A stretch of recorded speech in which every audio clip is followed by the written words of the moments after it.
सदगुरु कबीर बीजक साखी प्रकरण साखी 176।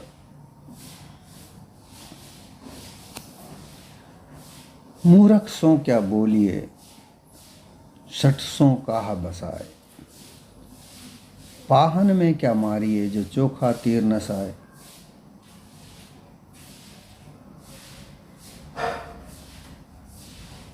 सदगुरु कबीर जागृत ज्ञान देते थे।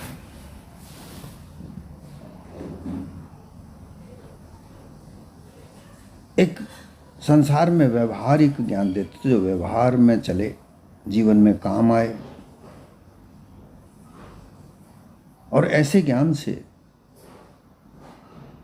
जिससे मानवता संरक्षित रहे, सुरक्षित रहे, जियो और जीने दो की स्थिति बनी रहे, ऐसा ज्ञान वो देते थे।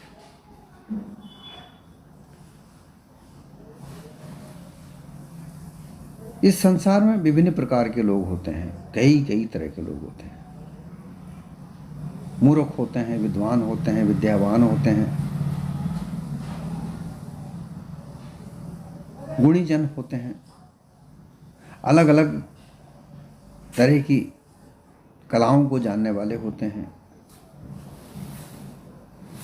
पढ़े लिखे समझदार होते हैं।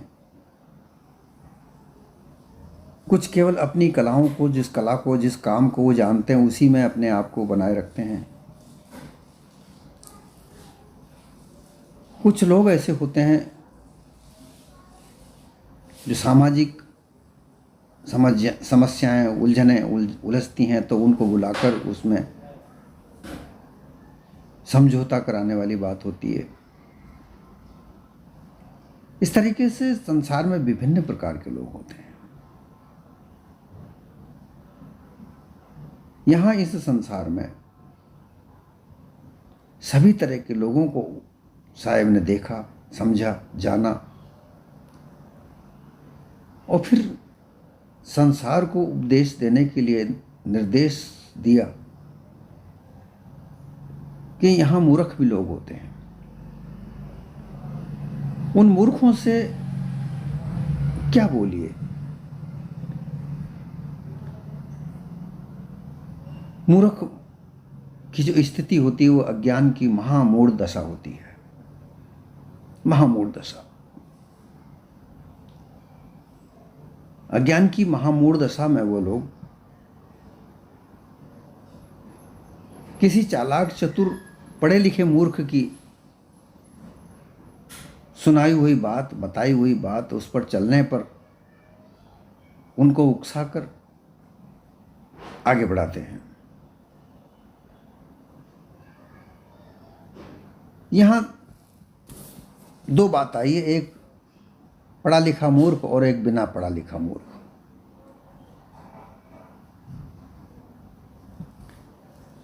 पढ़ा लिखा मूर्ख वो होता है जिसने शास्त्रों को पढ़ रखा है, केवल पढ़ रखा है,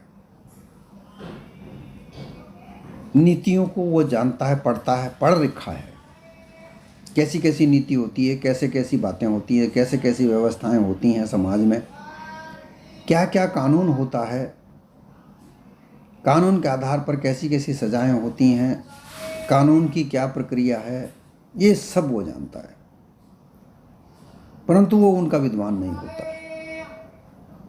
वो समय समय पर उसकी चालाकी, चतुराई के द्वारा अपने स्वार्थवश उनका प्रयोग करता रहता है। जैसा कि एक वकील होता है,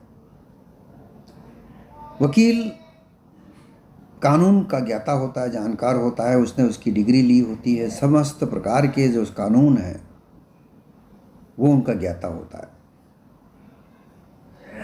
वह उनका प्रयोग उसको पैसे देने वाले के लिए करता है, जो उसको पैसे देता है, जो उसे उसकी मजदूरी देता है, मेहनताना देता है, वो उसके लिए उस कानून का प्रयोग करता है। अन्यथा वो कानून जानता है, अपनी दुकान खोल कर बैठता रहता है, कोर्ट में जाता है, अपनी ठिया बनाकर वो वहाँ बैठा रहता है। और उसके पास जो भी उसके मिलने वाले आते हैं उन्हें क्लाइंट कहा जाता है, वो उनसे पैसा लेता है और उसको कानून की सलाह देकर उनके आधार पर न्याय प्रक्रिया चलाता है। एक कानून का जानकार होता है न्यायाधीश, जो कानून के आधार पर बात सुनकर और उसका न्याय करता है। वह पढ़ा लिखा, वकील भी पढ़ा लिखा है और जज भी पढ़ा लिखा होता है, न्यायाधीश भी पढ़ा लिखा होता है। अनपढ़ मूर्ख वो होता है जो कानून को नहीं जानता। अनपढ़ पढ़े लिखे मूर्खों में बहुत विभिन्न प्रकार के लोग होते हैं। जैसे एक डिग्री प्राप्त करने वाला, पीएचडी, बीए, एमए की डिग्री प्राप्त करने वाला व्यक्ति पढ़ा लिखा माना जाता है, परंतु कानून नहीं जानता, वो कानून के दायरे में मूर्ख है।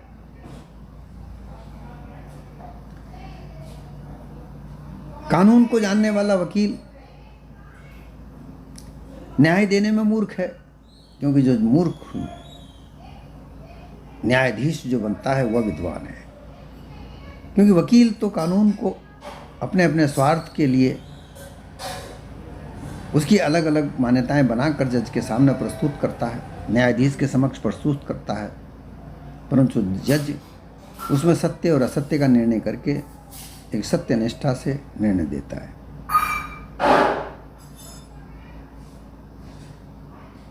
तो साहब यहाँ ये कह रहे हैं कि जो अनपढ़ महामूर्ख हैं उनसे क्या बात कीजिए, उनसे क्या बोलिए। पढ़े लिखे मूर्खों से भी क्या बात कीजिए, जो पढ़े लिखे तो हैं परंतु चालाक चतुर मतवाद का जन्म देने वाले लोग, विभिन्न प्रकार के मतों को बना बनाकर वो पढ़े लिखे लोगों को भी गुमराह करते हैं उनकी चतुराई से, उनकी चालाकी से। और अनपढ़ तो महासट मूर्ख हैं ही सही, तो इनसे क्या बात करना। सठ सो कहा बसा है, सठ उसे कहते हैं जो महामूर्ख है, जो कुछ सुनना ही नहीं चाहता, दृढ़ता से अपने पक्ष को पकड़े रखता है। जो पक्ष उनको बताया जाता है, पक्ष अर्थात मत, जो मत पर उनको निश्चय कराया जाता है और उस मत पर वो अंधे होकर चलते हैं, जिसमें किसी प्रकार की कोई अन्य बात वो सुनना ही नहीं चाहते, ऐसे सठ होते हैं। तो जो मूर्ख अपने मत, अपने पक्ष को लेकर दृढ़ता से चल रहे हैं, वो किसी और बात को सुनना ही नहीं चाहते, ऐसे मूर्खों से, ऐसे सठों से क्या पार पड़ेगी। उनसे बात करने ही किसी प्रकार का कोई कारण नहीं बनता। जिस तरीके से पत्थर पाहन में क्या मारी है, जो चोखा तीर न साहब। तीर एक लोहे की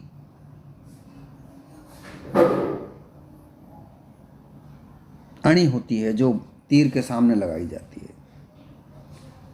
तीर लकड़ी का होता है, परंतु लकड़ी के तीर से कोई शिकार नहीं होता, वो चुभता नहीं है, उसके आगे लोहे की अणी बनाकर लगाई जाती है। अब अगर उसे पत्थर पर मार दिया जाए तो वो जो लोहे की कणी बनाई हुई है, अणी बनाई हुई है, बड़ी मेहनत से वो टूट जाएगी, परंतु पत्थर का कुछ नहीं होगा। ठीक उसी प्रकार से यहाँ मूर्खों से बात करने के लिए साहब ने कहा कि इस मूर्खों से बात करने से किसी प्रकार का कोई लाभ नहीं होगा।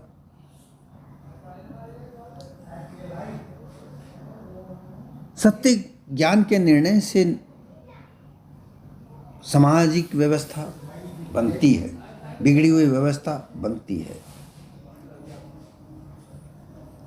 कानून के सत्य सार से न्याय होता है।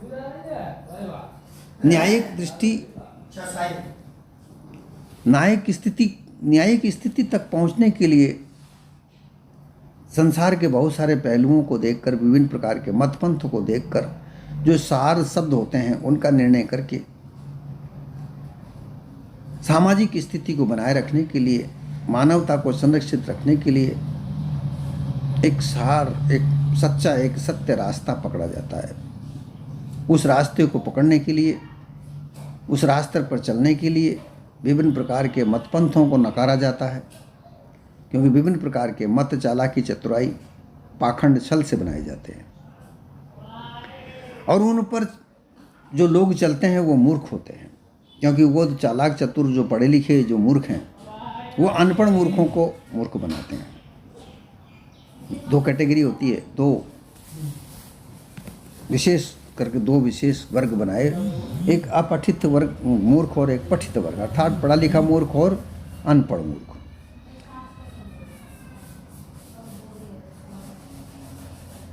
पढ़ा लिखा मूर्ख, जैसा कि मैंने बताया, विद्वान कितना भी पढ़ा लिखा हो, MA BA PhD की डिग्री प्राप्त करने के बाद भी वो अगर विद्वान नहीं बन सकता,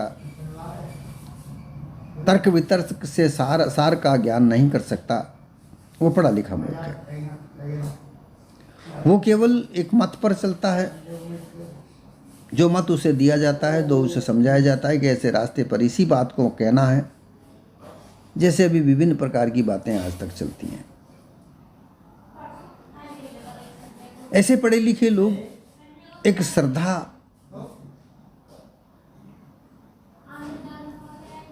का बहाना लेकर लोगों को बताते हैं कि हमारी श्रद्धा है, हमारी श्रद्धा को ठेस नहीं पहुंचनी चाहिए, ऐसी बात हम नहीं सुनेंगे। बहुत सारे लोग ऐसे कहते हैं कि हमारी जो श्रद्धा है, उस श्रद्धा पर ठेस पहुंचाने वाले की हम बात नहीं सुनेंगे। परंतु उस श्रद्धा में कितनी सच्चाई है, कितनी मिथ्यावाद है, ये वो नहीं जानता। उसको तो जो श्रद्धा दी गई है, उस श्रद्धा पर वो अटल है, वो उसका पक्ष लेता है, उसके विपक्ष को वो सुनना ही नहीं चाहता। पक्ष विपक्ष जब होता है तो पक्ष और विपक्ष दोनों की बात को सुन करके उसमें से सत्य न्याय जो निकलता है वही निर्णायक बात होती है। परंतु जो पढ़े लिखे मूर्ख हैं, उनको जो मत दिया जाता है, उस मत पर वो अटल होकर चलते हैं और उस मत पर चलते हुए वो अपने धन को बर्बाद भी करते हैं, परंतु सत्य निर्णायक स्थिति उनको प्राप्ति नहीं होती। लेकिन फिर भी वह उन्हीं को मानकर, उस पक्ष को मानकर चलते हैं। आस्था के नाम पर, श्रद्धा के नाम पर उन लोगों को वो चालाक, चतुर, मूर्ख उनको चलाते हैं और वो अपना स्वार्थ सिद्ध करते हैं।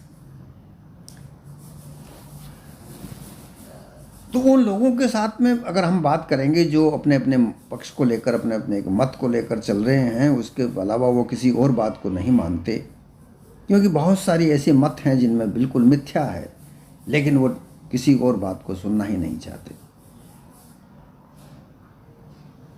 वो उसी बात पर अटल रहते हैं। वो सत्संग करना ही नहीं चाहते, वो तो केवल संगत करना चाहते हैं और उनको वो संगत सत्संग कहकर उनके दिमाग में, उनके हृदय में डाल दी जाती है। जैसे कथावाचक लोग विभिन्न प्रकार की कथाएं सुनाते हैं, उनका आयोजन होता है, बड़ा बड़ा पंडाल लगता है, कई हजार लोग वहाँ इकट्ठे होते हैं। कथावाचक तो अपना ढेर सारा रुपया लेता है। कथावाचकों की 1 लाख से 5 लाख तक और उससे भी ज़्यादा एक दिन की मजदूरी होती है। जो कथा सुनने जाते हैं वो अपने घर से, अपने जेब से वहाँ पर दान दक्षिणा देते हैं और वो कथा सुनकर उसी को सत्संग मानते हैं और ऐसा कहा भी जाता है कि ये सत्संग हो रही है, जबकि वहाँ सत्संग नहीं है। जो अनुमान कल्पना के आधार पर जो कहानियाँ लिखी गई हैं पुराणों में, भागवत गीता में, रामायण में, इनमें जो अनुमान कल्पना की कहानियाँ जो लिखी गई हैं, विभिन्न प्रकार के वेदांत शास्त्रों में तरह तरह की मान्यताएं जो निर्माण की हैं, उन मान्यताओं को बार बार सुना सुना करके वो कथा करते हैं और उसको वो कहते हैं कि ये सत्संग है। ऐसे लोग वो अपने मत पर चलते हैं।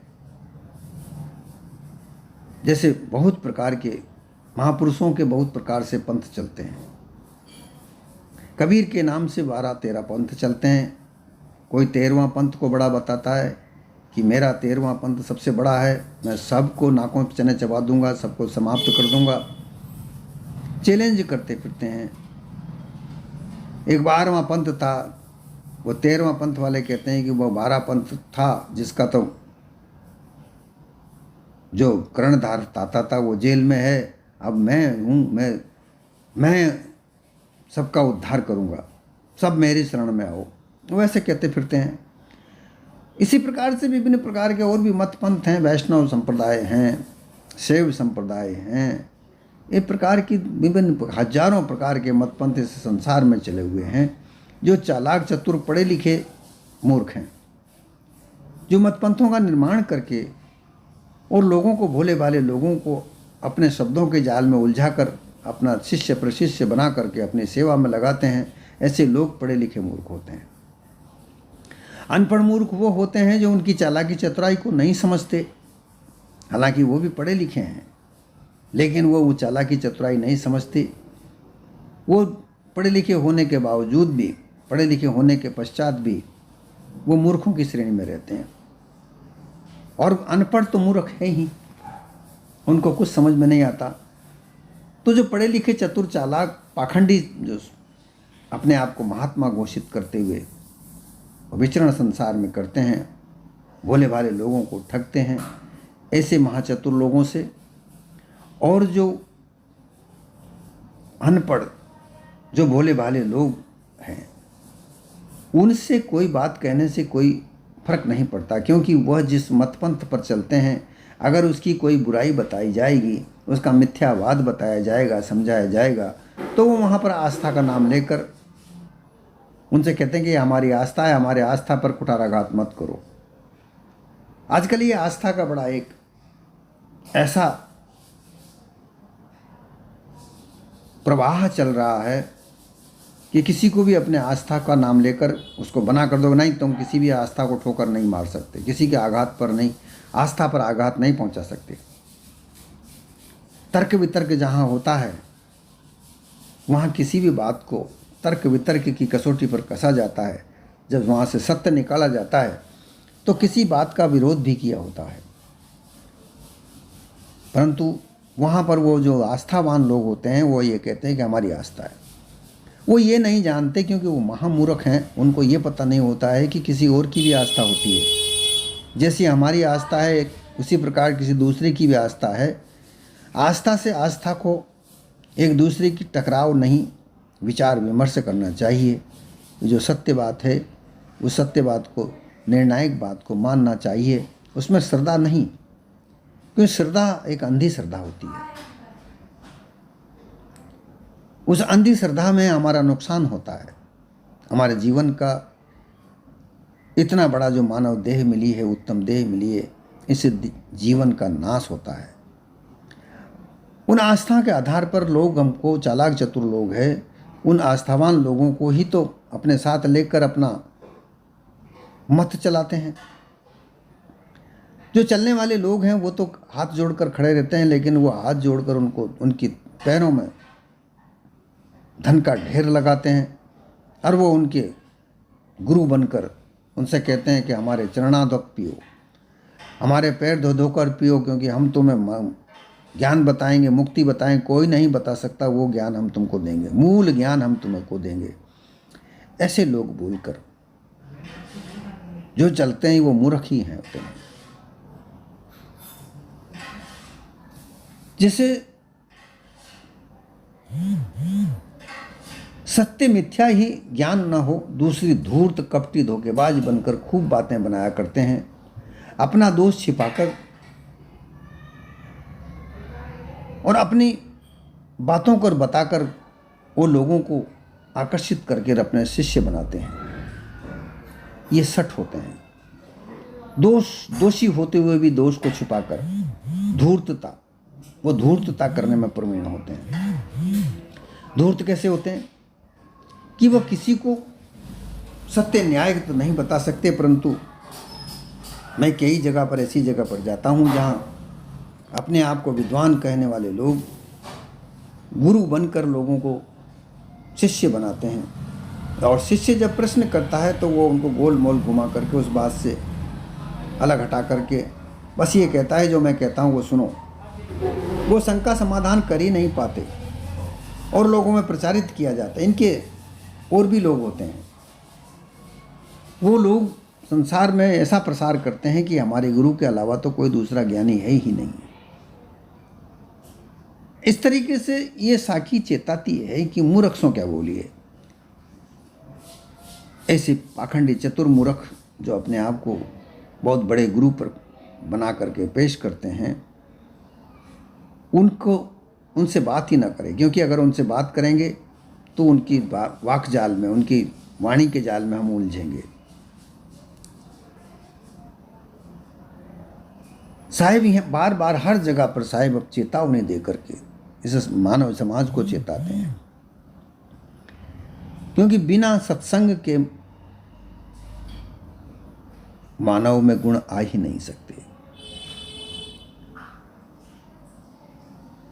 कई जगह पर, कई ग्रंथों में ये प्रमाण है कि मूर्ख के साथ में बैठकर संगत करने से सत्य ज्ञान नहीं आ सकता।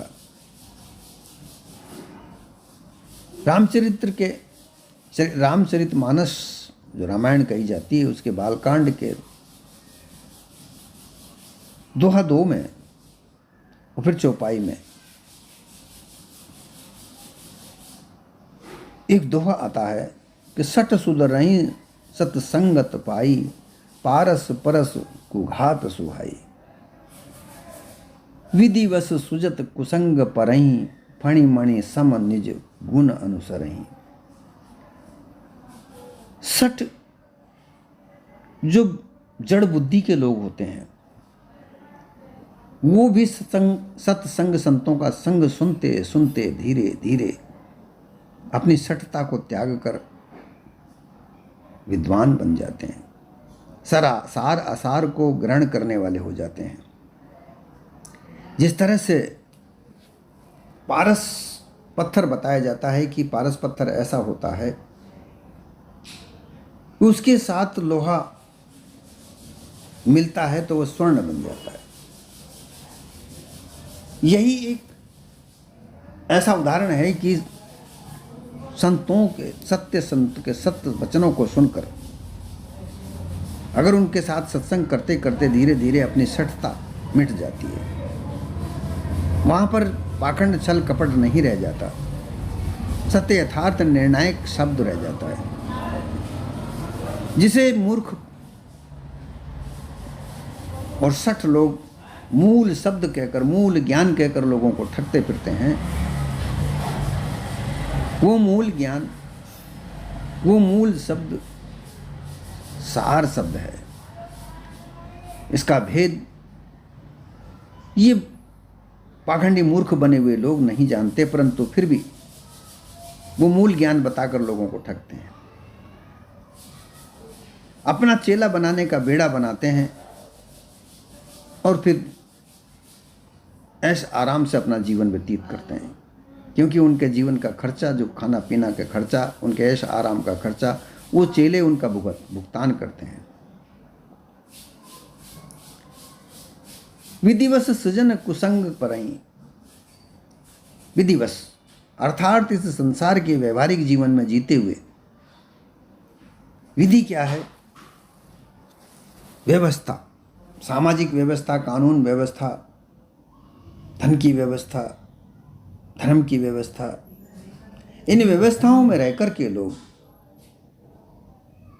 सुजन, अच्छे जन, गुणी जन भी कुसंग में पड़ जाता है। उसको कुसंग की, क्योंकि सत्संग तो मिलती नहीं है, कुसंग ही मिलता है ज़्यादातर। बड़े बड़े विद्वान लोग अपने आप को विद्वान घोषित करते हैं, पाखंडी छल कपट का अपना दायरा बनाकर, अपनी व्यवस्था बनाकर, अपने आप को व्यवस्थित बनाकर और विद्वान घोषित करके, और अपना मत पंथ चलाने वाले लोग अपना मत बनाकर, और जो उनके अनपढ़ मूर्ख होते हैं उनसे कहा जाता है कि आपको केवल ये कहना है। जो मिथ्यावाद है उस मिथ्यावाद का एक स्लोगन बना करके जगह जगह फैलाया जाता है। कोई जय सिया राम कहता है, कोई राधे राधे कहता है, कोई शंकर कहता है। इस तरीके के बड़े बड़े श्लोक जो बनाए जाते हैं वो वही कहते हैं, कोई दूसरा बोले या ना बोले पर वो वही कहते हैं, उसी का अभिवादन करते हैं। और फिर कभी बात आती है, उनसे पूछा जाता है, तर्क किया जाता है, तो वो कहते हैं हमारी आस्था है भाई, हमारी आस्था पर कुठाराघात मत करो। हम इस आस्था के विरोध में कुछ नहीं सुनना चाहते, क्योंकि वो सठ हैं, मूर्ख हैं, अनपढ़ मूर्ख हैं। तो इस साखी में सतगुरु कबीर ये समझाने का प्रयास करते हैं कि दो प्रकार के जो मूर्ख हैं, इनसे किसी प्रकार की बात करने से कोई फायदा नहीं है, क्योंकि वो सार शब्द को ही असार बताकर अपने मूल ज्ञान का नाम लेने वाले ज्ञान को समझाकर ये कहते हैं कि हमारा मूल ज्ञान है। वो कबीर साहब को ही परमात्मा बनाकर, ब्रह्मा विष्णु से बड़े परमात्मा बनाकर पेश करते हैं। हजारों सालों से ब्रह्मा विष्णु महेश को महापुरुष बताकर उनके नाम से विभिन्न प्रकार के मतपंथ बनाने वाले लोग इस संसार को गुमराह करते आए और आस्था के नाम से वो गुमराह लोग मानते आए।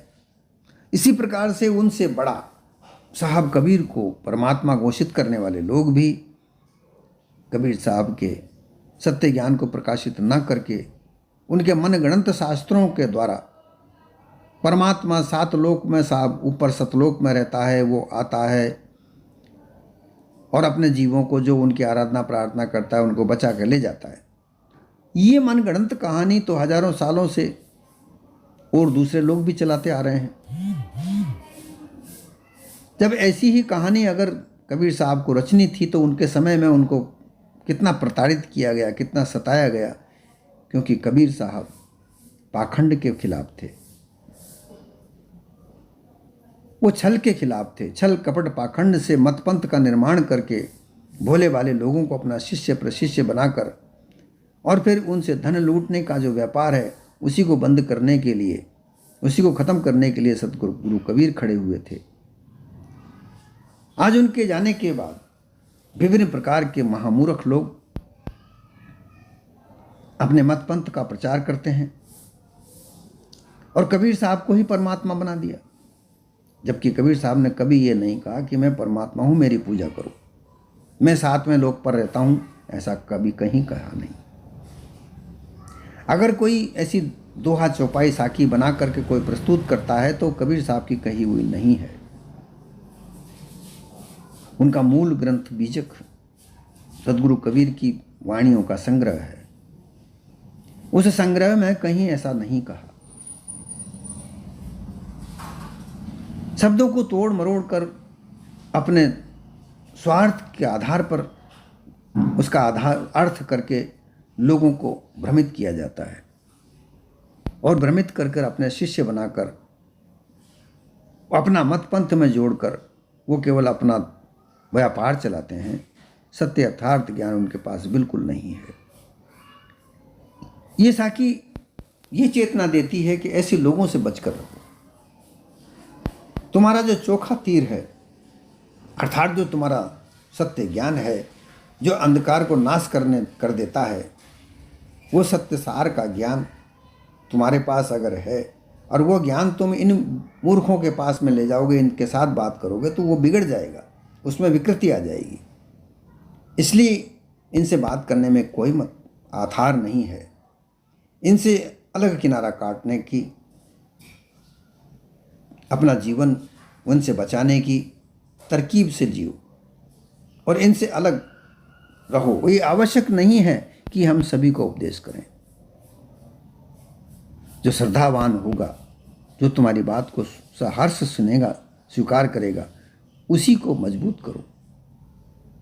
वही तुम्हारे सत्य ज्ञान से प्रेरित होकर अपने जीवन को सुधारेगा, क्योंकि मानव जीवन को सुधारने के अलावा कोई दूसरा कर्तव्य है नहीं। मानव तन मिला है, इस मानव तन को लेकर इसमें जो जीवन है, जब तक ये जीवन चलता है, इसको सुधारा हुआ बनाओ, सुधरा हुआ बनाओ। छल कपट पाखंड से अलग बिल्कुल सीधा सादा उच्च विचार वाला जीवन बनाओ,